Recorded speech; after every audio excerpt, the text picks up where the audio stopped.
Umaima feels sexually unfulfilled, and she asks this question: how can she deal with a man who abandons her sexual needs during Ramadan? A 42-year-old Umaima is a mother of two beautiful children, Adam and Amina. Umaima is a beautiful wife of Alhaji Abubakar, a wealthy businessman, and they have built a beautiful relationship over 7 years of being together as man and wife. You could see the goodness in their marriage through her, as she's always saying, smiling and cheerful. But behind that smile is an incomplete woman. Even though Alhaji Abubakar provides every aspect of her needs, and she as well does her wifely and motherly duties, especially during Ramadan, she doesn't fail to prepare his meals, that is the sahur and iftar meal. But each time she feels the urge to be touched by her husband, he always declines, and this worries her so much. According to her, this is not the first time it's happening, and it's always happened during Ramadan. All effort to try to talk to him as man and wife prove abortive. Instead, he would rather move his things to another room to stay, and this is not healthy to Umaima's health. Umaima feels sexually unfulfilled, and she asks this question: how can she deal with a man who abandons her sexual needs during Ramadan? Coach Abdulateef Adebayo gave an insightful opinion, backing it up with quotes from the Quran. Quran 2:187, where Allah permitted men to access their wife the night preceding the fast. That is, in the evening, after your iftar, you can actually access your wife. And between the time of the night and sahur, you can also have intimacy with your wife. So there's no any verse or any hadith that said you should abandon your wife for the whole month of Ramadan. Some men does that they want to go into itikaf, they want to go into spirituality for the whole month. Remember, Allah said your wife are garments for you, and you are also garments for them. Even having intimacy with your wife is an act of ibadah, sure you know. So it's also an act of spirituality.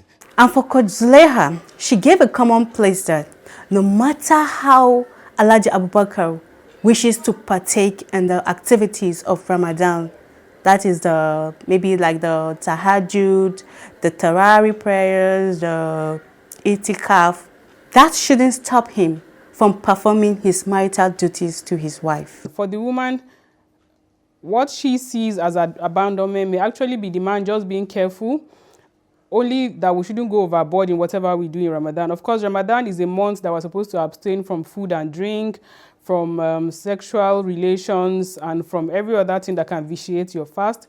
But there is no evidence to say that a man cannot relate it with his wife intimately as he used to do outside the month of Ramadan.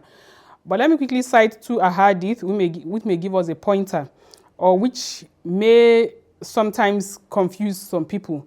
There's a hadith where it is said that a man came to the Prophet ﷺ and asked if during Ramadan he could kiss his wife, hug her, and be close to her, and he told him no. But another man at another period asked the Prophet the same question, and he said yes. Scholars have said that when we are looking at hadith, we should look at the general fatwa of scholars because they may be in different circumstances. For the first one, the man was a young man, and the Prophet was telling him no during the daytime, not to hug and kiss his wife because of the fact that he may lose control and then go into haram during the daytime of Ramadan. And then for the second person, he was much, much older. Both of them were geriatric, that's above their 70s, and he felt that there was no risk of them having sexual in the daytime. However, I am of the opinion that making this kind of decision without involving your wife or without having a mutual agreement and understanding with your wife, it's not a good thing.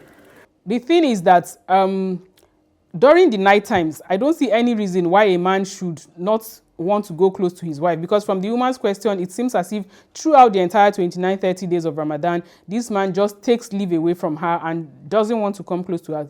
There is no evidence either in the Quran or Sunnah to say that a man has to leave his wife throughout that period. I believe Alhaji Abubakar has a good reason for doing so, but doing it without the consent of his wife is very unfair to Umaima.